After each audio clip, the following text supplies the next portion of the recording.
Okay, we're going to begin now. Today's shir is going to be talking about second dates, third dates, and if we can get to it, how does the person know when they're supposed to get engaged or not? The first and most important thing, which I'll probably repeat more than once, is that it is very, very kedai to speak about your personal situation with somebody. Very kedai, because the shir is very general. It's giving general klolim about how things will work. But every person should find somebody to talk things out with. Obviously, there's situations people get engaged and get married without ever talking it out with anybody. That does happen. But certainly, if a person feels that they need it to speak out with a mentor, a rebbe, whoever, somebody you trust and you feel who knows you, you should definitely speak out with them.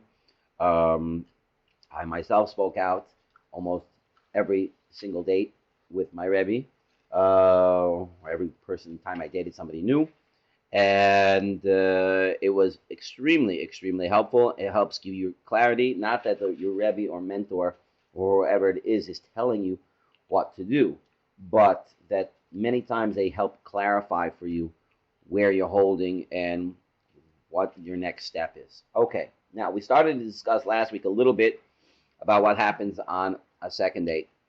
So we'll continue from there. By the end of the first date, it has to be love at first sight. It does not have to be you're seeing stars. In fact, probably a lot better if you're not. The person is like totally wowed after one or two dates. That is a very dangerous sign.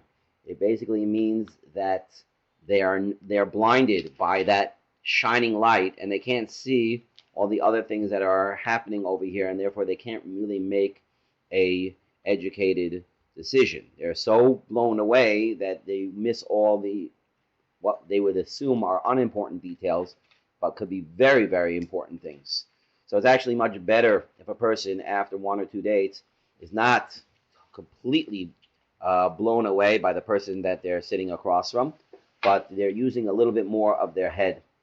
So going into the second date, hopefully you had somewhat of a good time on the first date, right? That was one of the criteria that we discussed last week. Going into the second date, you're going to begin the second date as the same way as the first date, which is more light, more, having a good time.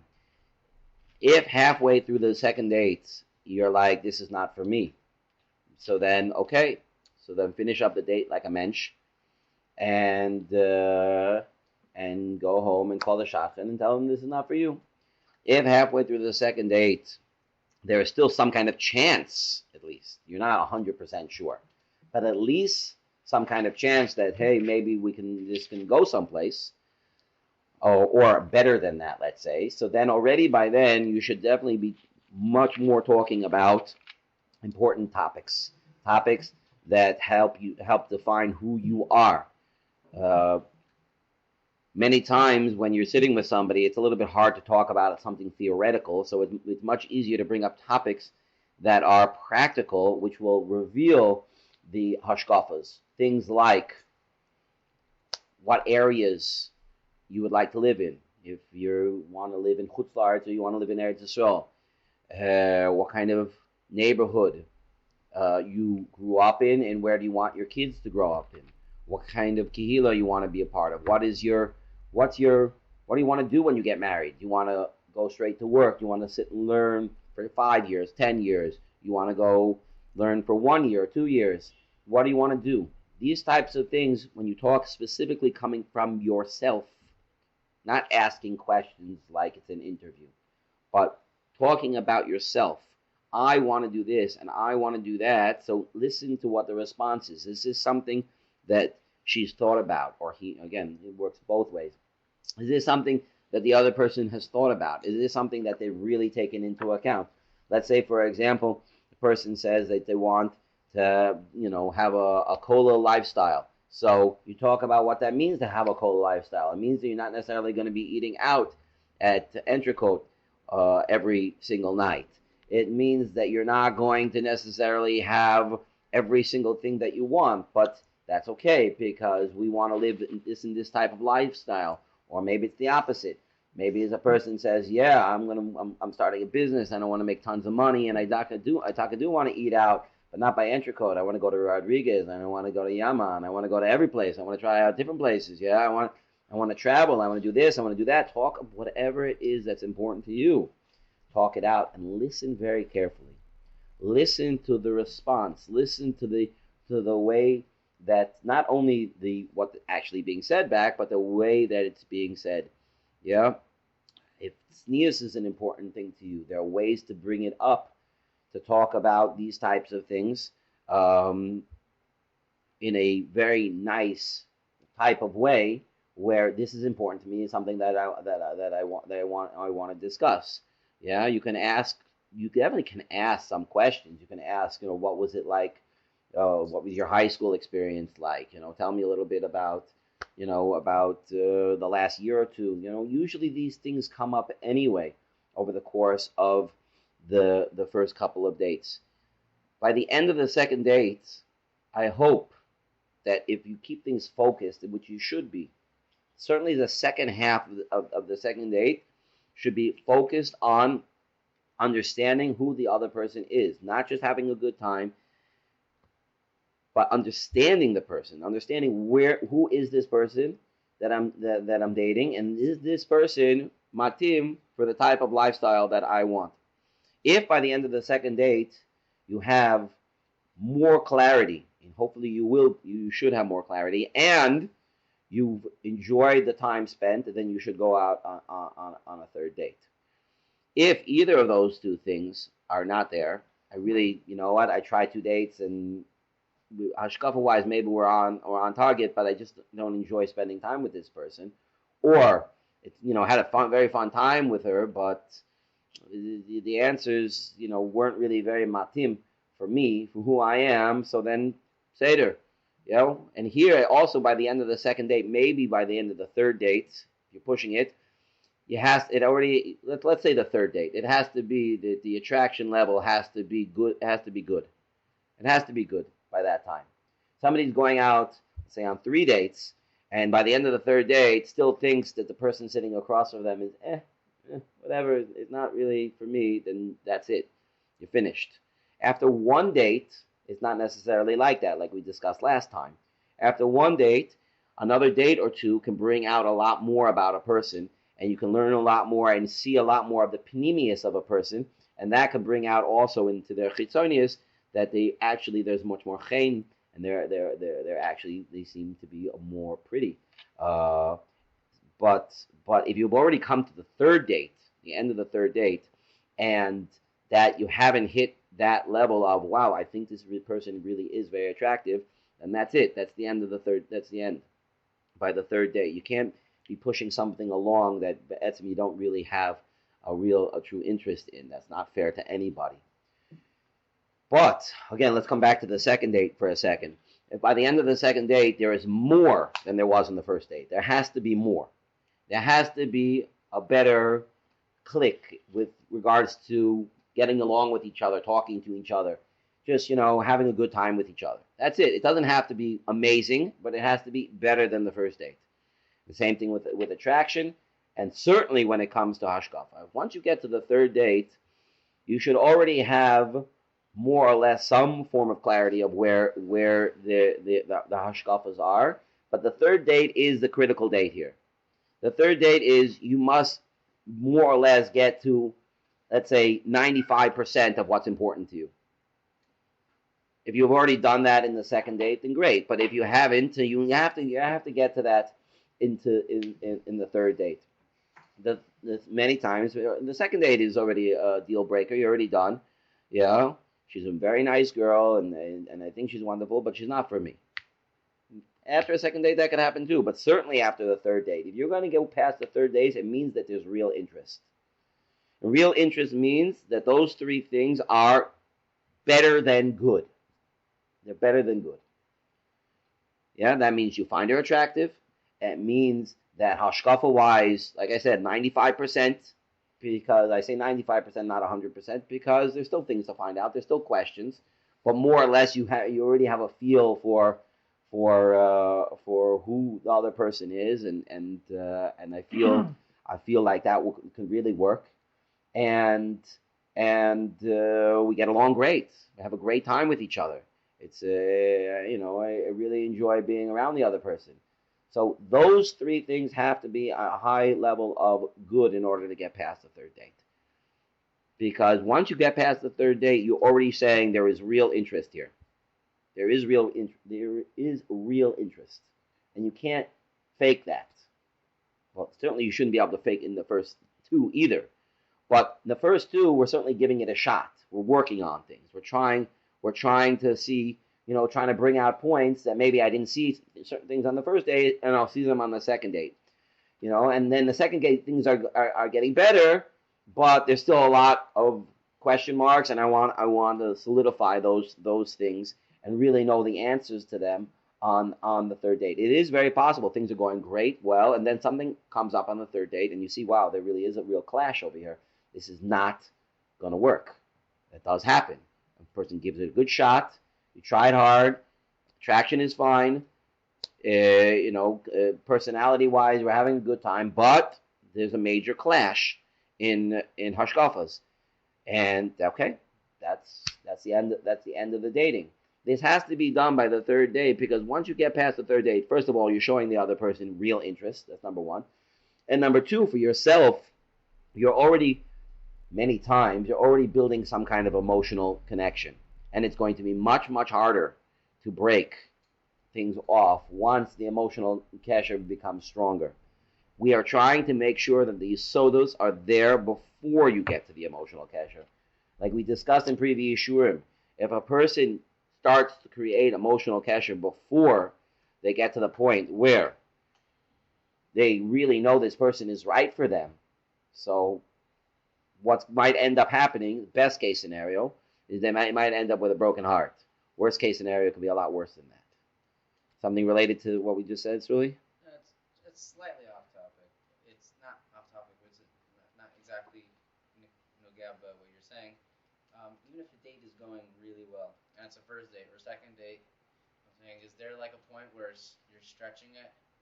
In terms of the length of the date. Yeah, it's hard to say, like, you're having a great time, like, that's it. Because you're not, I'm saying, from day to day, I won't say your personality changes, but, you come with a different, like, attitude, or, I don't know, something else is bothering you. Other things come up, other topics of interest. So I'm saying, is there a point where you would, like, maybe, would you recommend that? Like, saying, like, okay, like, I had a good time. Okay. So this is something we didn't discuss, so we will bring it up now. It's a good question, and something that we should discuss. The length of the date.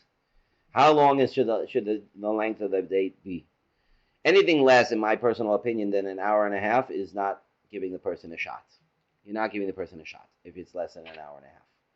But in terms of let's say, the average length of a first, second, or third date, let's say first date should be somewhere in the realm of 2 to 3 hours. Yeah? Say it again? That's a long time. It's a long time. Between 2 to 3 hours. For what date? For the first date. No, that's way too long. Okay, like I an hour and a half in case you're not enjoying like I it. Like I said, listen carefully to what I said. Listen carefully what I said. I said the minimum of an hour and a half. Wow. Yeah, that's what I said, a minimum of an hour and a half.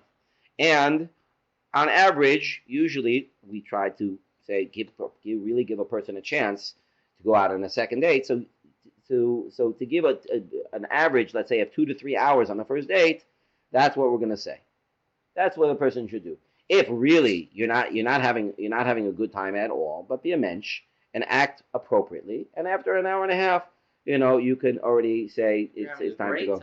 If you're having a great time, you should still not go more than 3 hours, maybe 3.5 hours max. Yeah, because I'm a little bit scared also of having too good of a time. Because you're having too good of a time, so that means you already might be starting to make some kind of emotional kesher with them, especially people who are much more open. Somebody who's very, very open, is very, very much sharing their inner feelings with somebody, can connect with anybody very, very quickly. And if you can connect to somebody very quickly, you can already start to make an emotional kesher with somebody who might not be appropriate to make that kesher with. So if you're already spending so much time with the person, it already is also, it's a little bit too much without knowing the other information. The second date, or a third date can be a little bit longer depending on what you need to accomplish what should be done in the second and the third date. If you're having a great time, but you're not focusing on what you should be focusing on, so then I don't want to say it's a waste, but I want to say that you're missing the point. You're missing the point. This is one of the major issues with people who end up dating for very, very long spans of time. People who can date for a very long time and still, oh, should we get married? Should we get engaged? We're talking about extremely long amounts of time. Let's say somebody is dating somebody for more than 6 months. Yeah, we'll come back. We'll come back maybe to shorter than that. But what happened over here? What do you not know? It could very well be you know nothing about this other person. You know why? Because it's only about having a good time. That's it. And I enjoy having a great time with them. And that's what we do. And every day we just go and have a great time with each other. It makes me feel good to be standing with somebody who is the opposite gender.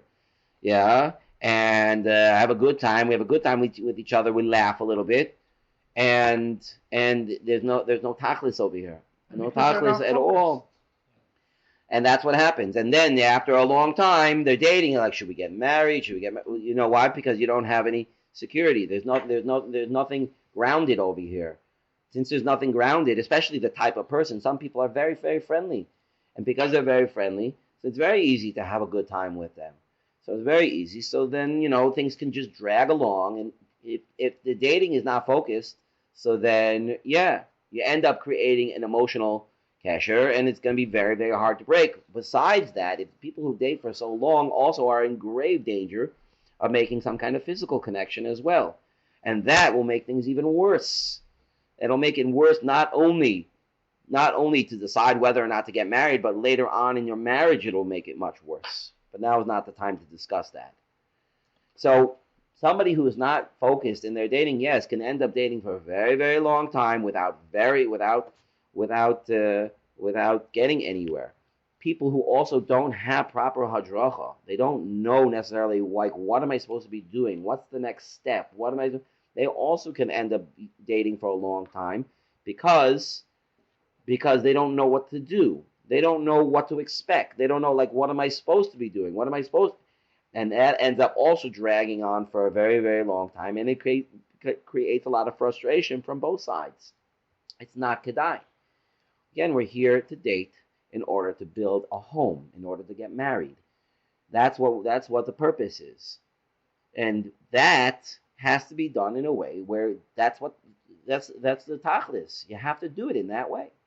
So by the end of the third date, more or less, you should know if this person checks all three boxes, so then this is person potentially I can marry. That's basically what it comes to. Now, if it takes one more date, if it takes after 3 dates, you say, well, I didn't get to 95% of the hashkafa things. I only got to 50%. I only got to 50%. Okay? But of that 50%, where are you holding in that 50%? Is that 50% very good? If it is, go out on one more date, a fourth date. But this time you really have to stay focused. Because from the other side, you don't know necessarily. Is the other side holding also at that point a 50%? Or is the other side holding him 95%? If the other side is holding him 95% on a hashkafic level, that they feel that they're totally ready for you, ready to you eye to eye at 95%, that other person very might be thinking that they're going to be getting, this is you're the right one, and you're holding at a place of 50% where I'm still not sure. I still don't know, and you might end up hurting somebody like that. So that's why, certainly, if it's not 3 days, it's 4 days. Like I said, every person is individual. Every dating experience is individual, and therefore, it's very, very kedai to talk it out with somebody. A rebbe, a mentor, a friend. I do not recommend, because friends are probably in the same category as you. Even a young married person who thinks they're the biggest experts on these things probably are not the right people to talk to. Because the only experience they have is their own, and lav dafka, their own, is going to be very helpful for you. So somebody who has a little bit more experience or a lot more experience to help guide you to make the decision that you actually want to make. Again, they're not making the decision for you. They're just helping you get to the point where what you really want to do. Once you've gotten past that point, well, let's start before that. If you've gotten to the point where you know what, things don't end and everything matches up. Sometimes maybe like, you know what, we don't agree 100% about everything, but more or less, yes, we do agree. So on the points that you disagree on, like how important are those points? Are they not really very important at all? So if they're not really very important at all, so then you know, maybe both of you can learn to compromise on those things and work it out, you know, to talk those things out. Can we bring up some examples maybe to make it more practical? You could, for sure. Yeah, like what? Oh, you're talking about now in the shir. I thought you were talking about on a date. Like, what are some things, some values that would really be a no? Like a And that's why I said this is a very personal thing. That's a very, very personal thing. Because to one person, something that's very, very important, to the other person is not so important. So I can't bring up very specific things because who decide? For everyone? Yes, it is. It's very different for everyone. But is there a minimum, like certain things that you must Yes. ask? Every person must be a shomer Torah mitzvahs. Right. So Yeah, you must be a shomer Torah mitzvahs. You have every girl has to be willing to keep taharas mishpacha. Every guy has to be willing to keep taharas mishpacha. Yeah, and those things are deal breakers. You know, I am sorry if I'm insulting anybody by saying that. Yeah, but certain things are definitely deal breakers. I'll give you one example from my experience when I was dating. I was dating a girl, a very nice girl, and one thing came up. She read some very interesting books. She read strange, you know, whatever books, and maybe bordering on kfira. So you know, otherwise everything was good and whatever. She wanted to build a Torah home, but there was like this stira, like, well, what's going on over here? So I asked my rebbe what to do, like what should I do about this? And he said, why don't you ask her if you're going to call up a rav and ask about a specific book. She wants to read book X, and you call up the rav, and the rav says, no, you shouldn't read that book. Would you read it anyway? Ask her. So I did. I didn't even wait for the next date. I called her up. Maybe nowadays that's a little bit a no-no, but I did. I called her up and I said, I want to know and I asked her this question, and she said, yes, she would read it anyway. So I said, okay, thank you, and that was it. That was the end. That was the end of that shidduch, because that was a deal breaker, and that was, I believe, after 4 dates. So here you have an example where more or less you have all the answers. You have 95%, but there's one thing that's, you know, what's going on over here, and you figured it out, and that's it. It's finished. And you have to do that. You have to make sure that this is the right thing for you. Again, every single person is different. What's important to you is not necessarily important to the other person. So every person has their things that's important to them, and every person has to. That's what we discussed earlier in the first shiur. You need to know yourself. You need to know where you're going. Now, once you've gotten past that, you've gotten to the point where, attractive-wise, it's great. Personality, I have a great time with this person. I think we click very well, and hashkafa-wise, I think we're on. Probably already by that time, there was some kind of emotional kesher that was built up. But even if there wasn't, even if we kept this like super, super dry as much as a person could. So now, on paper, so to speak, we found that this is Nogea. It is Shaykh. What's the next step? Can I get engaged right now? So some people might be able to get engaged right now. I know this person is completely shaykh for me. I know that already. So what am I waiting for? Yes, there might be some people at this point that will be able to get engaged. Some people who won't be able to get engaged at this point will say something to the effect of, I only met her 4 times. Like, I'm going to get engaged already? That's a fear that comes from a very human place, which is, this is like the biggest decision of my life. How am I making this decision in such a short span of time? Okay, right? So that is something normal. It's a normal thing. Again, the person who doesn't, the person who says no, you know what? This is great. Everything I'm looking for is right here. I don't necessarily have an emotional connection, but I'm going to get married and we'll create an emotional connection and we'll build it. This person is very, very nogea. It's very shaykh. Everything works. Everything is great. So why not get engaged? Okay. What about you if you're not in that category? Like I said, that's human. That's normal. You're not in that category. What can we do at this point? Okay. So first thing, of course, is you're going to go out on another date. But the focus on these other dates, the next number of dates, and it really depends. It could take one more date, two more dates. It could take four more dates. It could take five more dates. It doesn't necessarily going to take another month. What's going to happen in these next dates that are going to make a change to the way you're feeling? First of all, going out on another date and, again, talking about important things, talking and having a good time, just makes me feel more comfortable with the person. I feel good. I feel good around the person. I feel great. So that in and of itself can make a person more calm and more ready. Sometimes a person is where's the spark? How come, something's they say a word from Victor Miller. I don't know if this actually happened, but they said, somebody said to Victor Miller, he said, it's not clicking. It's not clicking. So he said, maybe your clicker is broken. Yeah, I don't know exactly what that means, but lav davka is there going to be stars. They're going to be like a wow moment, or what I could say, an aha moment. Yeah, lav davka. It could very well come. This is calm. Logically, this whole thing makes sense. Having a great time. We're emotional creatures. We're human beings. So that's why I said every person's a little bit different, and that's why I'm going to repeat it again. Especially a person who gets to this point needs hadracha. Needs to know what exactly is meant for me, because we're all different. Everybody is different. Everybody thinks, why is he any different than me? But everybody is different. So each person needs to go to ask for help, because it is confusing, or it can be confusing. For some people, it's very easy. Some people, they get married to the first girl they dated. They dated 4 days, and they wonder why it takes anybody any more time than it. Like, what's wrong with all you guys? It's so easy, right? So that's the guy who you don't want giving the dating classes, because he just doesn't get it.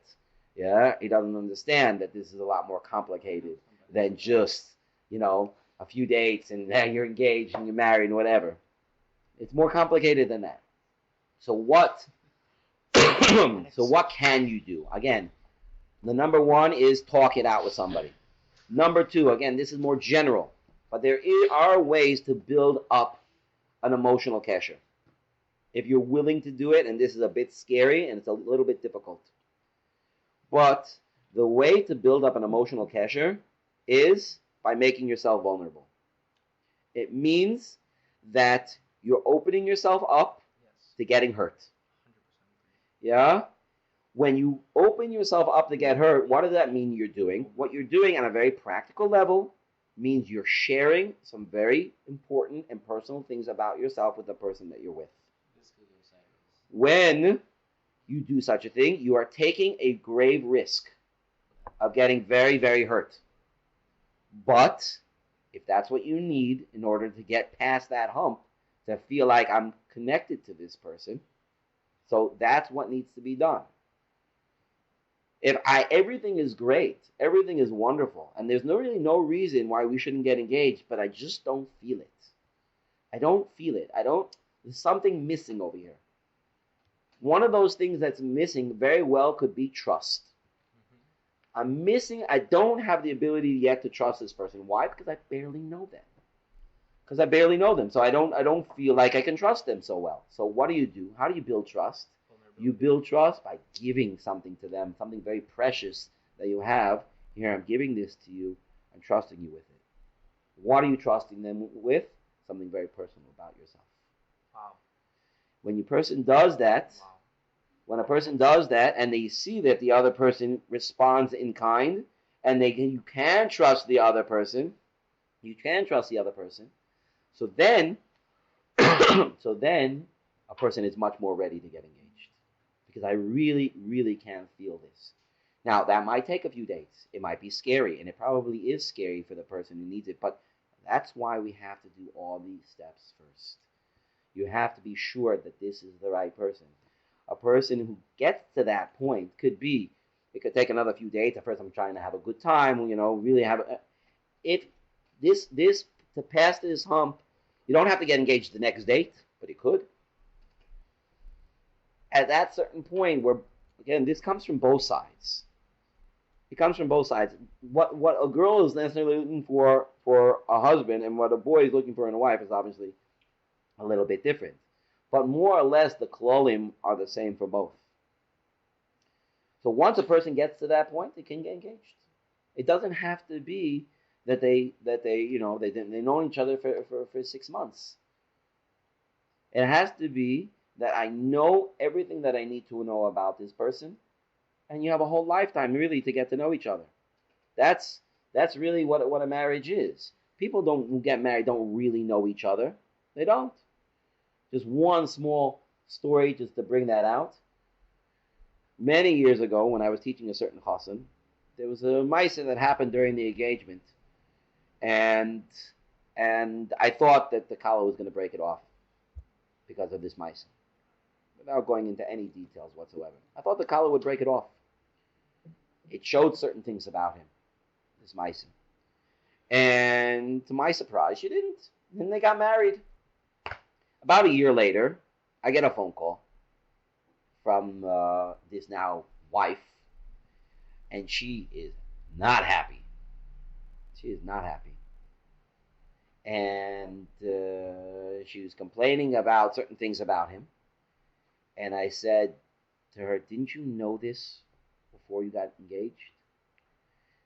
Didn't you know these things? And she said, are you kidding me? I didn't know him before I got engaged. How do you think I knew him? Now I know him. Now I know him. I didn't know this before. Now, Baruch Hashem, that couple is doing much, much better. Much, much better than they were at that point in time. But the truth of the matter is, you won't really get to know each other until you get married.